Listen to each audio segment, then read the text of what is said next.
Muy buenas tardes, hermanos y amigos, bienvenidos a Momentos con Dios, un espacio que trae a su vida edificación y paz. Hoy es miércoles 22 de abril de 2020. Es una tarde de bendición, es una tarde de esperanza y por supuesto una tarde para encontrarnos con Dios y su palabra. Queremos darle un saludo a cada uno de los hermanos y amigos que ya están conectados, que han aceptado la invitación para ser parte del programa en la tarde de hoy. Quiero por favor que vayan preparando sus Biblias porque vamos a leer en Hechos capítulo 12. Hechos capítulo 12, Hechos de los Apóstoles, capítulo 12, versículos del 1 al 4. Hoy quiero hablarles acerca de no ignorar nuestra vida devocional o no tener en poco nuestra vida devocional. Y quiero, antes de leer el texto, recordarle que una vez en Hechos capítulo 10, versículo 4, el Señor envió a Cornelio una buena noticia y le dijo, él mirándole fijamente y atemorizado dijo, ¿qué es, Señor?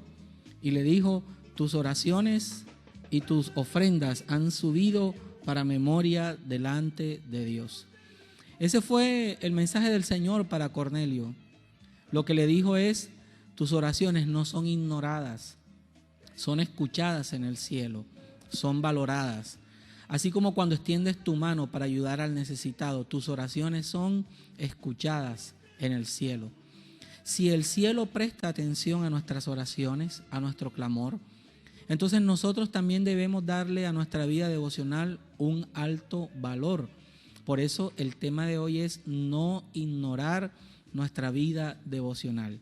Esto es Momentos con Dios, un espacio que trae a su vida edificación y paz.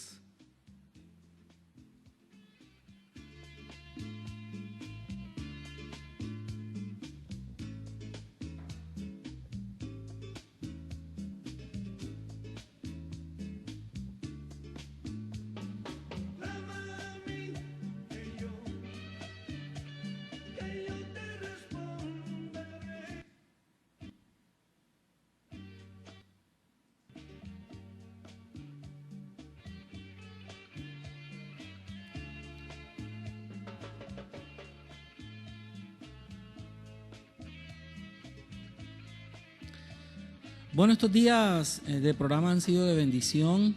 En la tarde de ayer, la doctora Claudia Hidárraga estaba en mi concepto dando unos consejos maravillosos que podemos poner en práctica cada día en cuanto a este tiempo de relación con nuestros hijos, mientras estamos cumpliendo esta cuarentena preventiva obligatoria en nuestro país.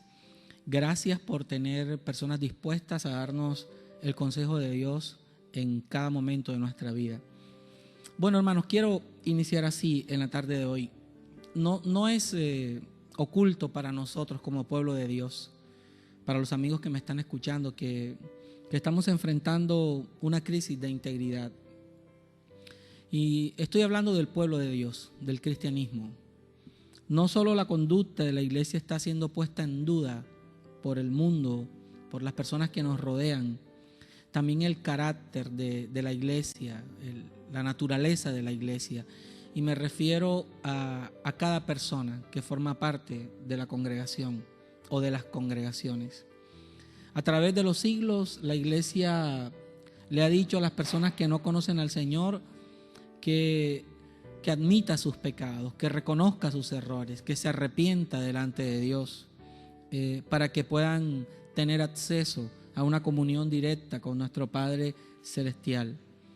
Pero la situación que estamos viviendo en el mundo actualmente también le está diciendo a la iglesia que debe reconocer sus faltas, que debe reconocer sus errores y que debe mostrar un evangelio práctico, real, al mundo en este tiempo que estamos viviendo. Todo comienza porque la pérdida de la vida devocional profunda está afectando al pueblo de Dios hoy más que nunca, hermanos, hoy más que nunca. Hablaba con mi esposa ayer en la noche, con Liliana, y le decía que definitivamente esta situación va a servir para demostrar quiénes tienen una relación con Dios y quiénes no. nadie nos está viendo, nadie nos ve orar, nadie le ve asistir a un templo, nadie le ve leer la Biblia.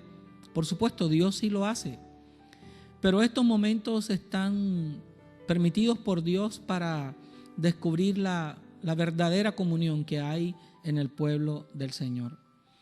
La verdad es que cuando leemos Hechos capítulo 12, del 1 al 4, podemos comprender acerca de esto, de no ignorar nuestra vida devocional. Entonces acompáñenme por favor a Hechos capítulo 12, del 1 al 4, que dice así: En aquel mismo tiempo, el rey Herodes echó mano a algunos de la iglesia para maltratarles y mató a espada a Jacobo, hermano de Juan. Y viendo que esto había agradado a los judíos, procedió también a prender también a Pedro, a encarcelarlo. Eran entonces los días de los panes sin levadura. Y habiéndole tomado preso, le puso en la cárcel, entregándole a 4 grupos de 4 soldados cada uno, para que le custodiasen, y se proponía sacarle al pueblo después de la Pascua. Cuando nos encontramos con este pasaje, podemos notar que el rey Herodes hizo por lo menos 4 cosas contra la iglesia en aquel momento. Dice la Biblia que echó mano a algunos de la iglesia para maltratarles, y mató a espada a Jacobo, y tomó preso a Pedro, y se proponía sacarle al pueblo después de la Pascua. 4 cosas hizo Herodes en este tiempo con los líderes de la iglesia. Escuche bien, 4 cosas con la iglesia del Señor. Los maltrató, fue lo primero que hizo. Mató a algunos, en segundo lugar, por ejemplo a Jacobo. Colocó presos a otros, por ejemplo a Pedro, y a otros los expuso a la vergüenza pública. Repito, Herodes mató a algunos creyentes, asesinó a algunos creyentes, maltrató a otros, encarceló a otros, y a otro grupo los expuso públicamente, los avergonzó públicamente, porque quizás no eran buenos creyentes o quizás no estaban guardando la palabra, y los avergonzó acerca de su fe, porque quizás para no ser ni encarcelados, ni maltratados, ni asesinados, renegaron de la fe. Creo, hermano, que de alguna manera esto tiene relación con lo que está sucediendo en el mundo actual, porque a través de la situación que está viviendo este mundo, podríamos decir que muchos creyentes están siendo maltratados. ¿Dónde está tu Dios? Se burlan del pueblo de Dios. Inclusive un senador colombiano dijo hace pocos días que si esto del virus no tiene cura, ¿para qué oramos? Y escuchaba también una entrevista o una locución del alcalde de Nueva York diciendo que ¿para qué orar? Que la oración no sirve, porque la cura la tienen los científicos y no la oración. Entonces, como esto no ha terminado rápidamente, y porque la iglesia está orando y no hay una cura rápida, o la gente no se sana masivamente, muchas personas se burlan de la fe de los creyentes, menosprecian la fe de los creyentes. Algunos creyentes en el mundo están siendo maltratados de alguna manera porque se les ha prohibido congregarse, y no estoy hablando por asuntos de cuarentena, sino que aún se está prohibiendo las transmisiones a través de internet y no se permite hablar de la fe. De alguna manera se está coartando la libertad de estos creyentes. En muchas naciones hay creyentes que están siendo presos, privados de su libertad. Algunos están sufriendo física y emocionalmente, hermanos.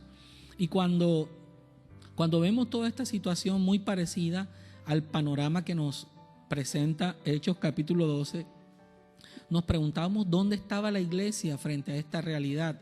Y entonces mire lo que dice el versículo 5 del capítulo 12. Así que Pedro estaba custodiado en la cárcel, pero la iglesia hacía sin cesar oración a Dios por él. ¿Sabe qué era lo que estaba haciendo la iglesia en aquel momento? No ignorando la vida devocional. Sí hay muerte, sí hay digamos encierro, sí hay mucha presión física, espiritual, sí hay mucho maltrato, mucha necesidad, Pero nosotros, la iglesia, al igual que la iglesia de aquel tiempo, debemos darle a la vida devocional el valor que merece. La iglesia no se apesadumbró, la iglesia no tuvo temor, la iglesia no se achicopaló, la iglesia no dejó el altar. La iglesia le dio a la vida devocional el valor que la vida devocional tiene, porque repito el texto otra vez. Así que Pedro estaba custodiado en la cárcel, pero la iglesia hacía sin cesar oración a Dios por él. Ese sin cesar quiere decir que en el día oraban varias veces por esta situación. En el día intercedían para que Dios interviniera, para que Dios hiciera algo, para que Dios actuara, pero sobre todo para fortalecerse ellos mismos, porque la vida devocional nos fortalece a nosotros.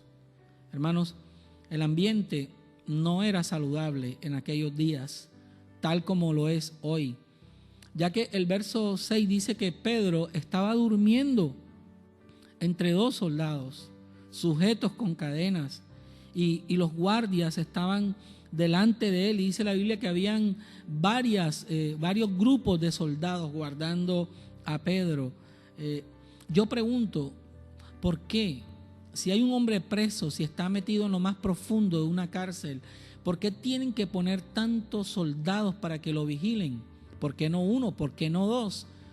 ¿Por qué tantos soldados para vigilar a Pedro mientras está en la cárcel? Bueno, esa inquietud la vamos a responder en unos minutos después de este tiempo de adoración que usted va a tener allí en la presencia del Señor.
Quiso probar las cosas que mi alma no quería tocar, las penas, angustias, rechazos, insultos, persecuciones, cargada y llena de preocupaciones y de luchas, agobiada de amargura. Tanto que un día yo le pregunté al Señor por qué me trajo a este mundo. Arrodillada y llorando le dije a Él, mejor quítame la vida. Y Él me dijo, yo te amo, sigue avanzando, que estoy contigo. No desmayes,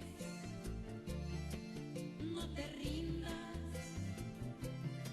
no te detengas a mitad del camino, aun con barreras y tropiezos te digo, ve hasta el final. No desmayes, no te rindas, aunque te encuentres triste y afligido, sigue luchando contra el enemigo hasta el final.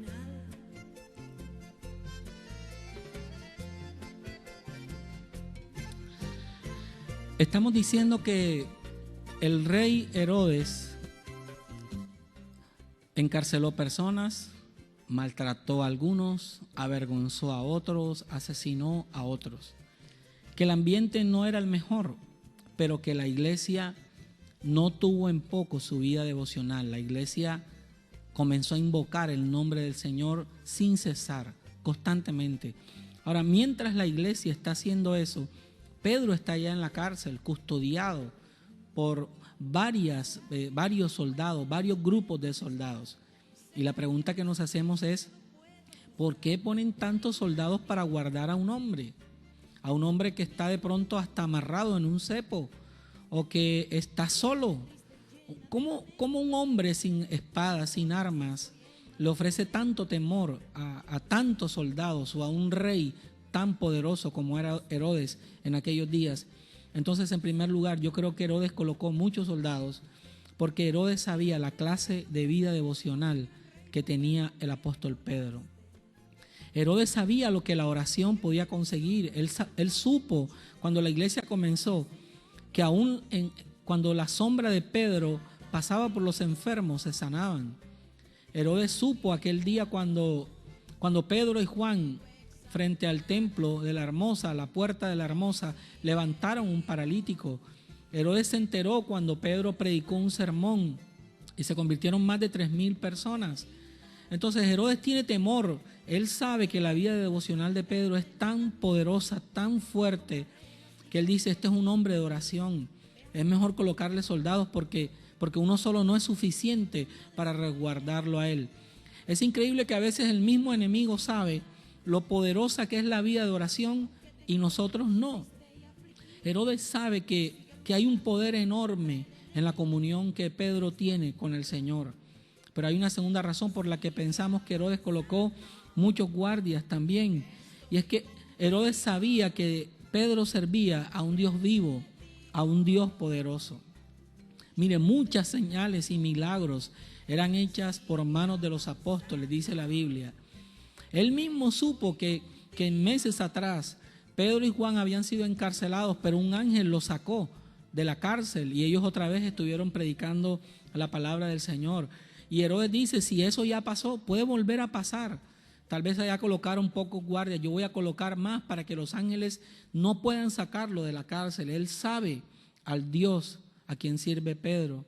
Herodes no había olvidado lo que había sucedido el día de la resurrección de Jesús y lo acontecido en el capítulo 5 de Hechos cuando Pedro fue liberado milagrosamente. Hermano, qué cosa tan grande cuando nuestro enemigo está consciente que aquellos que confiamos en Dios y que tenemos una vida devocional profunda, podemos ser ayudados por el cielo de una forma maravillosa, de una forma milagrosa. Yo quiero invitar a la iglesia, a los amigos que me están escuchando. Sí, tenemos tantas sensaciones atravesando nuestra alma, nuestro ser interior en estos días. Hay tantos pensamientos pasando por nuestra mente, temores, incertidumbres, dudas, miedos, hermanos, pensamientos de fatalidad, de tantas cosas que atormentan nuestra vida estos días. Pero yo quiero invitarle, sea cual sea la situación que usted esté viviendo, que por favor no descuide su vida devocional. No se trata solo de orar, sí, ore cada día al Señor, pero también lea la palabra de Dios, también lea. ¿Quiere usted que Dios le hable? La Biblia es la voz autorizada de Dios para nosotros, sobre todo en estos tiempos que estamos viviendo. Entonces, mi motivación en la tarde de hoy es pedirle a la iglesia del Señor. El mundo exige de nosotros un cristianismo real. El mundo exige de nosotros un cristianismo eficaz. El mundo exige de nosotros un cristianismo vivo en estas circunstancias que estamos atravesando. Y eso solamente lo podemos lograr con una vida de oración constante delante de nuestro Dios. ¿Qué tal si oramos un momento en la tarde de hoy y le pedimos al Señor que nos ayude a mantener una vida de oración constante? Señor, quiero agradecerte en esta tarde por esta oportunidad. Quiero agradecerte en esta tarde por este tiempo maravilloso que nos regalas. Al encontrarnos con este pasaje de tu palabra, Señor, lo que descubrimos es una iglesia que está atravesando momentos difíciles, como el mundo que está también sufriendo hoy, Señor. Pero es una iglesia, la que notamos aquí, con una vida de oración ferviente, una vida de oración constante, pero también valiente. dispuesta a orar cuando hay muerte, dispuesta a orar cuando hay cárcel, dispuesta a orar cuando hay maltrato, dispuesta a orar cuando hay burla. Ella está por encima de todo eso. Y es por eso, Señor, que a un pueblo que valora tanto la devoción, tú le muestras tu poder de una forma tan maravillosa. Por favor, hazlo en estos días también con tu pueblo. Muestra tu poder y tu gloria a tu iglesia, Padre, en el nombre de Jesucristo. Muchas gracias, Señor. Amén y amén. Bueno, quiero en la tarde de hoy hacerles dos invitaciones. La primera, mañana a las 5 de la tarde vamos a tener un programa en vivo orando por las familias. Por favor, conéctese con su familia a las 5 de la tarde.